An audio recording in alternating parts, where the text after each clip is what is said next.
Hello मेरे प्यारे दोस्तों, राजेश में आप सबका स्वागत है। चलिए हम 10th का बायोलॉजी स्टार्ट करते हैं, जिसमें से लगभग 3 क्लास हो गया था। जो पीछे करना देखें देख लीजिएगा। आज मेरा है क्लास 4। कितना है? क्लास 4 है। और हम पढ़ा देते हैं प्रकाश संश्लेषण, ये सब मेरा खत्म हो गया था। पैरामीशियम तक मेरा खत्म हो गया था।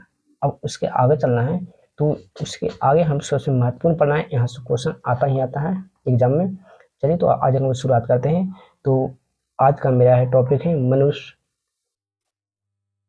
मनुष्य का पाचन तंत्र। पाचन तंत्र, मनुष्य का पाचन तंत्र, ये मेरा आज का टॉपिक है। ठीक है, तो इसको में सबसे पहला जो पढ़ना है वो आहार नल क्या है। सबसे पहले पढ़ना आहार नल। आहार नल, चलिए देखिए आहार नल क्या है या आहार नल किसे कहते हैं, यहाँ से क्वेश्चन बनता है। चलिए लिखिए आहार नल क्या है। देखिए परिभाषा, मनुष्य मनुष्य तथा सभी सभी उच्च उच्च श्रेणी के जंतुओं जंतुओं में भोजन के पाचन के लिए पाचन के लिए एक विशेष एक विशेष एक विशेष अंग होता है, जिसे आहार नल कहते हैं।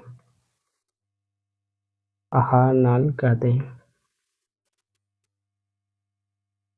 चलिए देखिए एक मिनट, क्या बोला कि मनुष्य तथा मनुष्य तथा सभी उच्च श्रेणी के जंतुओं में भोजन के पाचन के लिए एक विशेष क्या होता है, अंग होता है। एक विशेष अंग होता है जिसे क्या बोला जाता है, आहार नल कहा जाता है। ठीक है, तो समझ में आया आहार नल किससे कहते हैं। तो मनुष्य तथा जितना भी जीव जंतु है, उस श्रेणी निम्न श्रेणी जो भी है, सभी जंतुओं में भोजन के पाचन के लिए एक विशेष अंग होता है, उसी को बोला जाता है क्या, आहार नल। ठीक है, अब इससे आगे चलते हैं। चलिए इससे आगे चलें। ठीक है, देख लीजिए जो मनुष्य तथा उस श्रेणी के जंतुओं में भोजन के पाचन के लिए एक विशेष अंग होता है, उसी को कहा जाता है आहार नल। और जो आहार नल होता है उसमें पाचन ग्रंथि होती है, पाचन रस भी होता है। तो आगे पाचन ग्रंथि, चलिए आगे लिखिए। इस आगे पाचन ग्रंथि क्या है, लिखिए पाचन ग्रंथि। पाचन ग्रंथियां, ठीक है, ये क्या होता है। तो जो आहार नल होता है, ठीक है, आहार नल में देखिए कि आहार नल में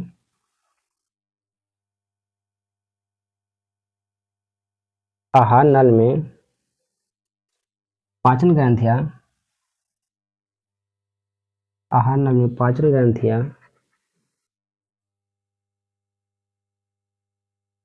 ग्रंथियां होती है जो पाचन के लिए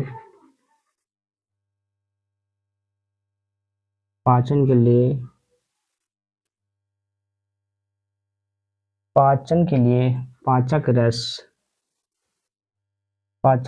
स्त्रवित स्त्रवित करता है, निकालता है, स्त्रवित करता है। ठीक है, तो जो पाचन ग्रंथियां है ये किसमें पाया जाता है, तो समझिए कि जो पाचन ग्रंथियां है वह पाया जाता है आहार नल में। और ये क्या करता है, तो जो पाचक जो रस होता है उसको स्त्रवित करता है, ताकि जो हमारा शरीर में जो पाचन क्रिया है वह संपूर्ण रूप से हो सके। ठीक है, तो आहार नल में पाचन ग्रंथियां होती है जो पाचन के लिए पाचक रस, जो भी खाना जो भी खाते हैं उसको पचाने के लिए हमको वहां से पाचक रस स्त्रवित करता है। कौन सा, पाचन ग्रंथियां। ठीक है,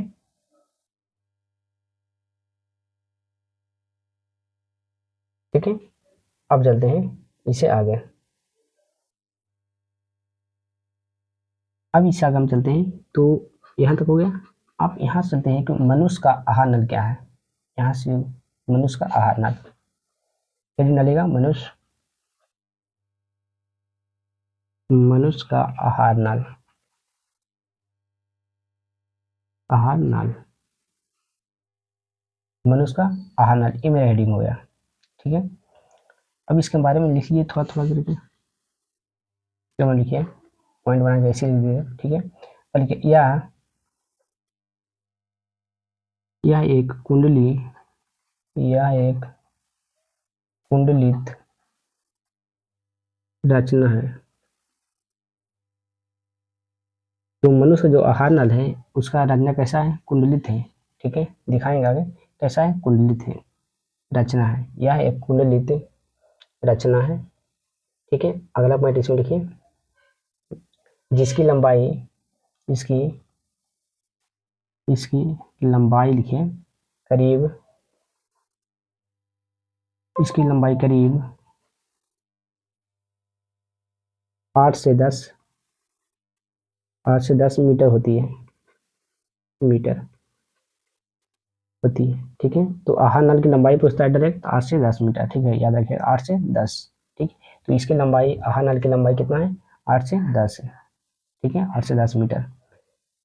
फिर इससे आगे चलते हैं, तो यह हम लिखिए, यह मुख्य गुहा से, मुख्य गुहा, मुख्य गुहा से, यह शुरुआत कहाँ से होता है, तो मुख्य गुहा से, मैंने मुंह से शुरू होता है और मल द्वार तक फैला होता है। मुख्य गुहा से शुरू, मल द्वार तक, मल द्वार तक होता, फैला होता है, फैला होता है। ठीक है, तो मुख्य गुहा मतलब मुंह से लेकर के मल द्वार तक, मल द्वार तक क्या होता है, फैला होता है। ठीक है, तो हाँ, तो मनुष्य का आहार नल में सबसे पहले पॉइंट देखिए, यह इसकी जो संरचना, इसकी रचना होती है या कुंडली होती है। ठीक है, इसकी लंबाई करीब 8 से 10 मीटर होती है। यह मुख गुहा से शुरू होकर मल द्वार तक फैला होता है। ठीक है, चलिए अब इससे अगले पॉइंट में चलते हैं। चलिए अगला पॉइंट में कि आहार नल के, अब इसके बाद में देखिए आहार नल के विभिन्न कार्य होते हैं जो निम्नलिखित है। आहार नल के अब हटा दीजिए, तो 3 पॉइंट इसमें डाल दीजिए। फिर इससे आगे चलते हैं कि जो आहार नल होता है, आहार नल के विभिन्न अंग है। देखिए आहार नल के, हेडिंग डाल दीजिए, आहार नल के विभिन्न विभिन्न अंग। ठीक है, ये मेरा हेडिंग हो गया, आहार नल के विभिन्न अंग, आहार नल के विभिन्न अंग। इसमें मेरा पहला पॉइंट दीजिएगा मुख्य गुहा, इसको मैं पहला पॉइंट देगा मुख्य गुहा, मुख्य गुहा, ये मेरा पहला पॉइंट है। ठीक है, मुख्य गुहा मेरा पहला पॉइंट है। अब इसको पॉइंट बनवा लिखिएगा, इसे लिखिए मुख्य गुहा, और क्या कीजिए, इसी में इस तरह से लाइन खींचिएगा और यहाँ पे पहला पॉइंट लिखिएगा कि मुख्य गुहा, देखिए मुख्य गुहा, मुख्य गुहा आहार नल का, आहार नल का प्रथम भाग है। ठीक है, पहला भाग है, प्रथम भाग है, प्रथम भाग है। जो आहार नल की शुरुआत होता है वह कहाँ से होता है, मुख्य गुहा से।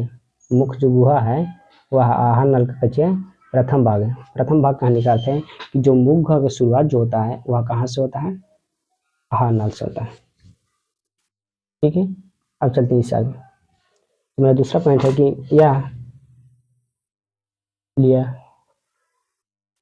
यह ऊपरी तथा, यह ऊपरी तथा निचले जबड़े से घिरे होते हैं, निचले जबड़े, जबड़े से घिरी होती है। लिखिए कि यह ऊपरी ऊपरी तथा या निचली जबड़े से घिरी होती है। कि जो मुख्य गुहा होता है या ऊपरी जबड़ा और निचली जबड़ा दोनों से घिरा हुआ रहता है, कौन सा, जो मुख्य गुहा होता है। ठीक है, फिर आगे मुख्य गुहा को बंद करने के लिए ठीक है, मुख गुहा को बंद करने के लिए किसी मुख गुहा को बंद करने के लिए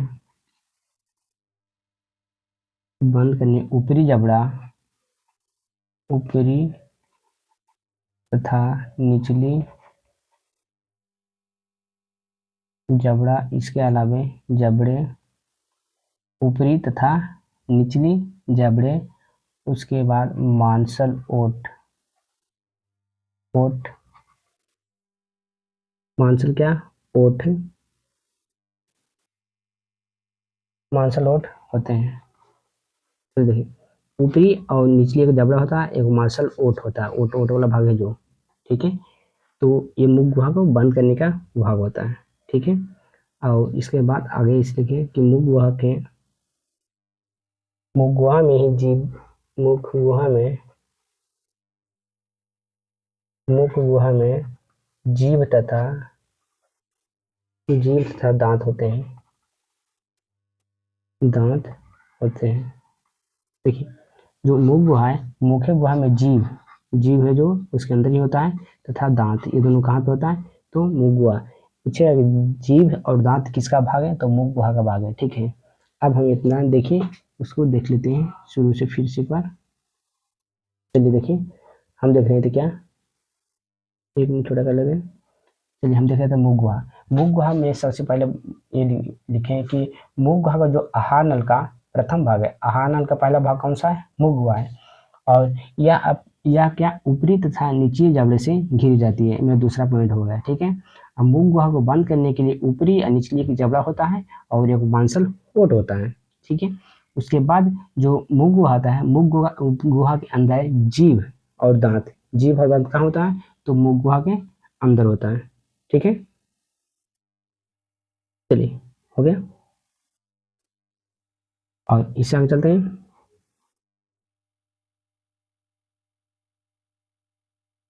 चलिए इससे आगे लिखते हैं स्वादि कलिका। ये स्वादि कलिका क्या है, इसी में स्वादि कलिका, स्वाद कलिका या स्वाद कलियां, स्वाद कलियां क्या है या किसे कहते हैं, देखिए स्वाद कलियां किसे कहते हैं, लिखिए किसे कहते हैं, किसे कहते हैं स्वाद कलिका। देखिए, एक परिभाषा इसलिए कि जो आहार नल के, देखिए आहार नल के देखिए मुख्य गुहा के, मुख्य गुहा के अंदर अंदर जो जीव होते हैं, जीव होते हैं उस पर, जीव मतलब जीव पर छोटे छोटे छोटे छोटे छोटे छोटे जीव पर छोटे छोटे छोटे छोटे अंकुर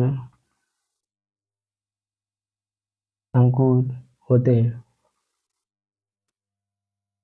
उसे उसे स्वाद कलिका कहते हैं, स्वाद कलिका कहते हैं। मतलब जब जीव देखिएगा तो जीव में छोटा छोटा इस टाइप का रहता है, लाल लाल टाइप के, यही होता है स्वाद कलिका, ठीक है। स्वाद कलिका छोटा छोटा रहता है, इसी से पता लगता है स्वाद कैसा, कोई चीज खाते हैं तो इसी से पता लगता है, ठीक है।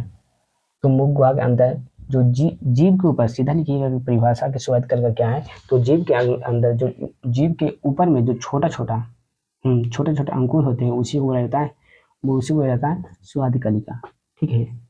हो गया, समझ में आया? तो अब इसी से क्या पता है, स्वाद कलिका से ही पता लगता है क्या है, मीठा, खट्टा, कड़वा आदि का ज्ञान होता है, ठीक है। अब इससे क्या पता चलता है, देखिए इसी से इसी लिखते हैं खट्टा, खट्टा, मीठा, कड़वा, खट्टा मीठा कड़वा, खारा, हरा, इसलिए आदि का ज्ञान होता है, आदि का ज्ञान, आदि का ज्ञान होता है। ठीक है, खट्टा, मीठा, कड़वा और खारा, ये सब का पता लगता है किसे? तो इसे पता लगता है जीभ की कलिका जो होती है उससे पता लगता है। ठीक है, और जीभ का कार्य क्या है? तो जीभ का कार्य जो भी हम खाना खाते हैं उसको निगलने में मदद करता है। ठीक है,